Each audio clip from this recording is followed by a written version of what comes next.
Hello, good morning and welcome to the AMUs with me, Mapisa Sibidi. In our first story, the Ghana Police Service has placed a 20,000 Ghana cedi bounty on leaders of the two groups involved in violent clashes at Nima on Tuesday afternoon. Director of Public Affairs, AC Pyco Rooster, stressed that the move is to incentivize the public to disclose all relevant information leading to the arrest and prosecution of all culprits. Touching on the menace of gangsterism in the country, AC Pyco said the police will not hesitate to clamp down on the excesses of all such groups in the country. To our chief executives of these criminal gangs, we are doing everything possible to make sure that we pursue them, we get them, investigate them, and charge them for court. That is the leader of the Kumoji group. He is Ali Awudu, and the other one, Bom Bom Group, which is led by Ali Awudu, and the Kumoji Group placed 20,000 on their head. Anybody or any member of the public who offers credible information that leads to their arrest will be given that amount. Let me state again, 20,000 cedis have been placed on their head. And therefore, it is our wish that members of the public who collaborate with police to enable us get them to face justice. And let me put on record that wherever we have any gang or group in this country, the police will deal with it. We will not allow it to grow. They should move away from it and engage in productive ventures. They should move away from the formation and growth of such gangs and unlawful structures. National Democratic Congress executives in the Nadoli-Kaliu constituency of the Upper West region have described government's withdrawal of military security detail of the Speaker of Parliament, Alban Bagbin, as not only unreasonable but dishonest and unjustifiable. At a news conference at Sombo, they said the action can alter the promotion of the concept of separation of powers, which will invariably affect democratic governance. Correspondent Rafiq Salam reports.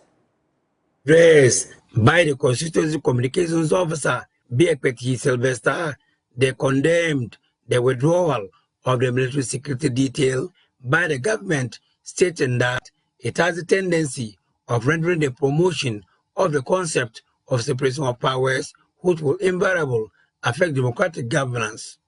From an allegation of him not being elected as a speaker, when all observers saw the elections, to allegations of bias against Mr. Speaker, the latest action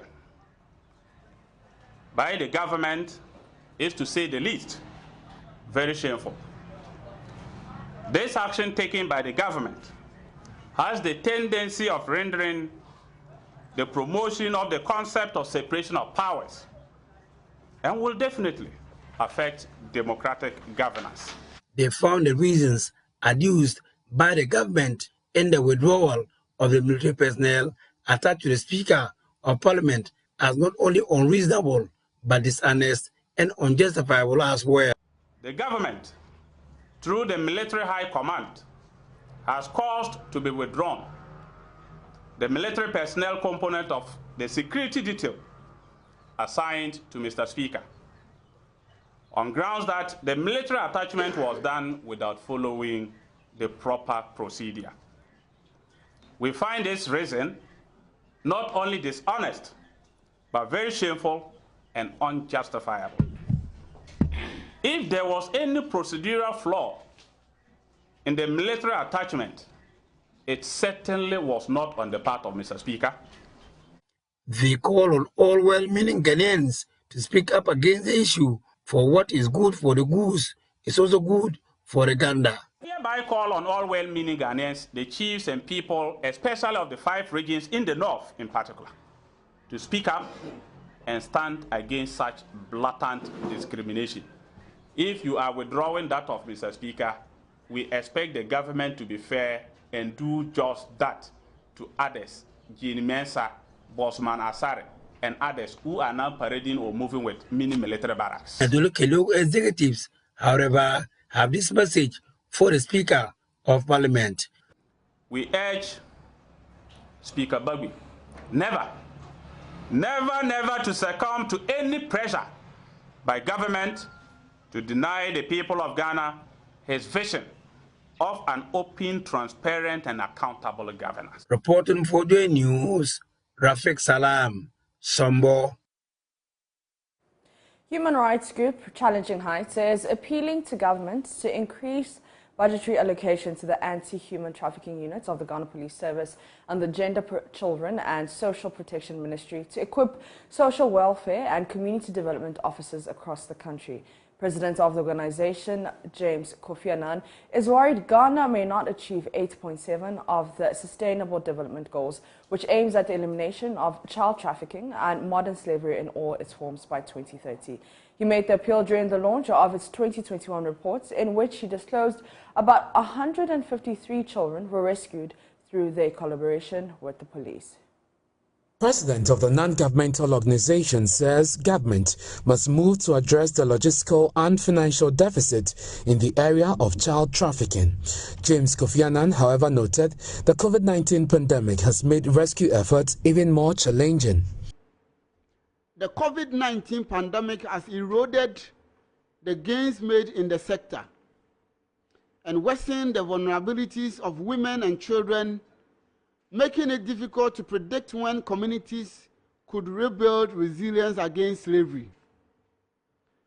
According to a joint ILO and UNICEF 2021 report, the number of children in child labor has risen to 160 million worldwide, an increase of 8.4 million children in the last 4 years, with millions more at risk due to the impact of COVID-19 pandemic. This is the first time in 2 decades the global community has witnessed increase in the number of children affected by child labor. He told the media that the collaboration between the organization and the anti-trafficking human unit of the Ghana Police Service resulted in the rescuing of 153 Ghanaian children between the ages of 6 and 13 from modern slavery. Challenging Heights is pleased to announce to you that it rescued a total of 153 children from forced work, human trafficking, and domestic servitude in our 2021 program year. Those freed are made up of 106 boys and 47 girls who were between the ages of 6 and 17. These children were mainly from 12 out of the 16 regions of Ghana. This brings to over 1,700 the total number of children Challenging Heights has rescued from slavery in the fishing communities in Ghana since its establishment.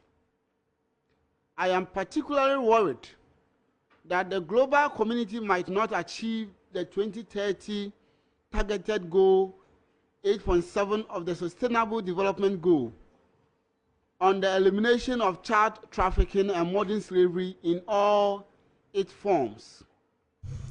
Isaac Kwesi Damwate Kwei, a victim who was rescued from slavery on the Volta Lake, shared with us challenges they had to go through at the hands of their slave masters whilst working on the Volta Lake. According to him, he was sold into slavery to offset a 700 Ghana cedi debt they collected from one fisherman for his late father's funeral. When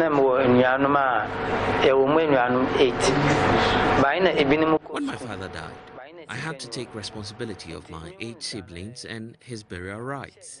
I didn't have money, and the date for the burial was fast approaching, so I took a loan of 700 Ghana cedis, which covered the burial expenses. The loan shark requested for his money, but I wasn't able to pay. I didn't want my siblings to go through distress, and so I offered to work for the lender. Traditionally, one will need charcoal to generate the necessary heat for roasting yam, plantain, maize and meat. However, these roasting devices are not insulated, resulting in the majority of the heat produced being wasted, prolonging the roasting time. What if there's a roaster that captures the majority of the heat and focuses it on the roasting food, making it cook faster? In addition, it is hygienic and takes up more food items. The Plantain Yam Corn Roaster, or PYC Roaster, developed by the Kwame Nkrumah University of Science and Technology, has made this possible. On Tech Thursday, Kwesi Deborah speaks with the innovators. So this is the PYC Roaster. I am Anani Ausa David Jr., the leader of a group. My name is Fempon Festus Andrews, a project group member responsible for the design of this roaster. My name is Johnny Edem Abuado, the one who did the modeling of the device. So this is the ashtray. The ashtray gathers the ash that comes from the burnt charcoal. This part is the storage chamber. So with the storage chamber, you can store whatever you want to store over there. Maybe the plantain and any other item that you normally use to roast. All right. And then this part is the charcoal chamber, which is insulated. All right, so with the charcoal chamber, you'll be able to add charcoal to the system anytime you want to increase the flow. This part is the cook side. With this chamber, when the food gets cooked, you put it on this grill. And then you also have an ashtray over here, okay, which can help you dump your ash. And then we have this part, we have the air inlet. Okay, with this air inlet, you can regulate the flow of air. That's by either opening this one or by closing it. And this is the top or the grill part. So this is where you put your plantain.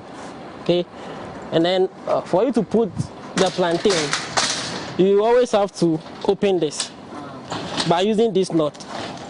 So you open it this way. Then you can put your plantains inside. Maybe a minimum of 10 and a maximum of 12 in each chamber. So if you have 12, then that will give you a maximum of 36 or a minimum of 30 plantains. All right, and this is the handle. Okay, with this handle,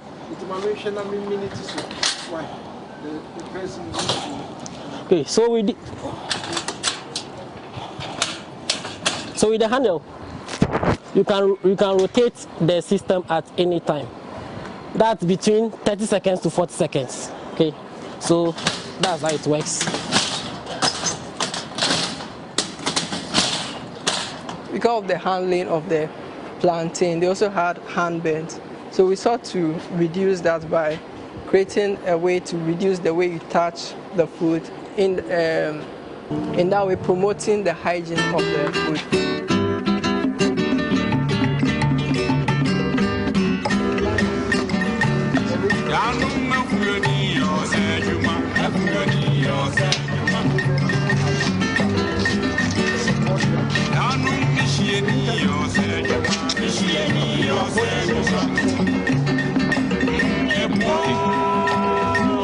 That's what the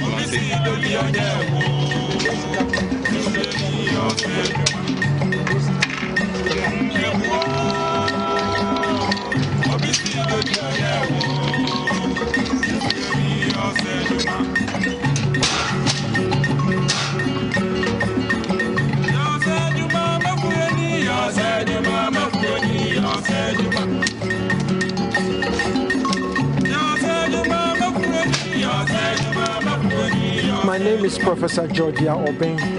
I am the supervisor of the project. Now, when we carefully studied those cooking devices, we realized that they were not designed.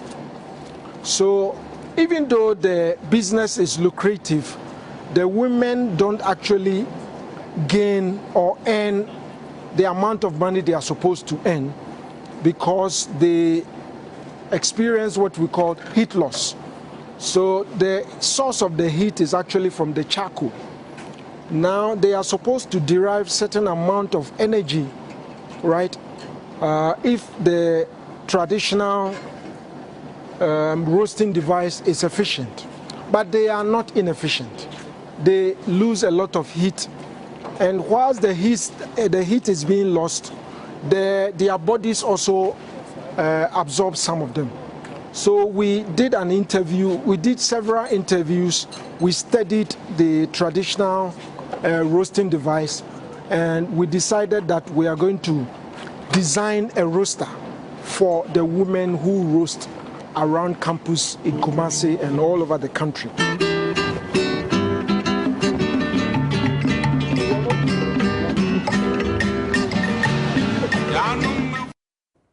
Tournaments involving Ghana's Black Stars are peak periods for trading in the team's jerseys and other paraphernalia in the national colours, but many who stocked products in the wake of AFCON 2021 are in limbo. How will they offset the goods after the exit of the Stars in the tournament? A performance many describe as abysmal has caused disaffection for the team in the soccer-loving city of Kumasi.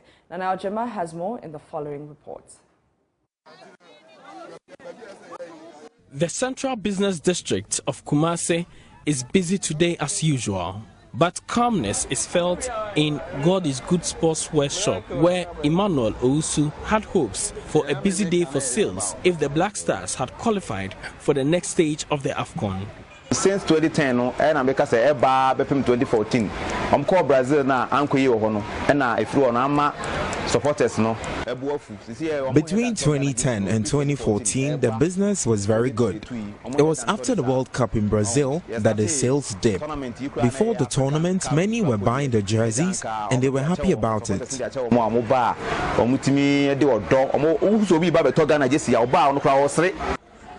1,000 jerseys of the Black Stars were stocked for both wholesale and retail. As often anticipated, the market was expected to get busy with the progression of the team in the tournament. Mr. also explains sales before and after the first game had been positive. We started in our first game, you know, dear. Almost After the game, people were purchasing the jerseys despite the defeat. But after the second game, sales dipped. But now, I have no hope of selling. I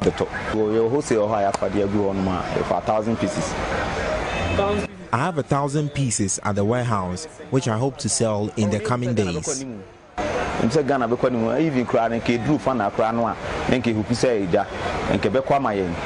The nostalgia of the yellow Adidas jersey of the Black Stars in the early 90s remains with many soccer fans. Francis Quaten, who deals in jerseys, prays the nostalgia keeps the sales.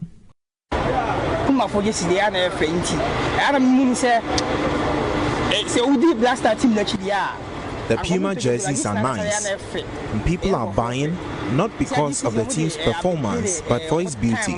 Now the jerseys worn in the era of Abedi Pele is on the market, and the response is very good.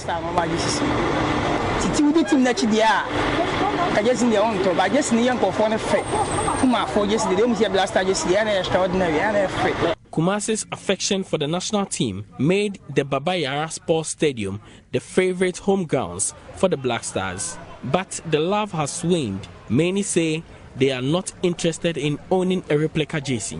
Oh, I just want a simple jersey to wear it anytime, anyhow. Yeah. But for the Black Stars? No, not at all. Not at all. Because they are not good. They are not good at all. Yeah, they are not good at all. I wish I shall because abysmal performance. Ghana has done a lot in the national team, but like with this national team, I can't wear their jersey. I would prefer to wear the old jerseys. Like Kabedi Peles and then Tony Aguas, Sika Conos time Jesus. Tim Lim Quay and Tushana Taya will be a cassette. The Tim Ninja. He was almost no more blasted to me. Because I go by the refugee guys, the Jidis Canzania friend, no vision of what to do. All they mention. Tis almost so much when they are Sani Bayes, the BRC and the Bay. Until the Blasters return to winning ways, these JCs will continue to hang at the vendors' shops. For Joy News, Nanaya Ojima, Kumasi. And that's it for the AM News. For more news, you can log to myjoyonline.com. My name is Mapisa Sibi.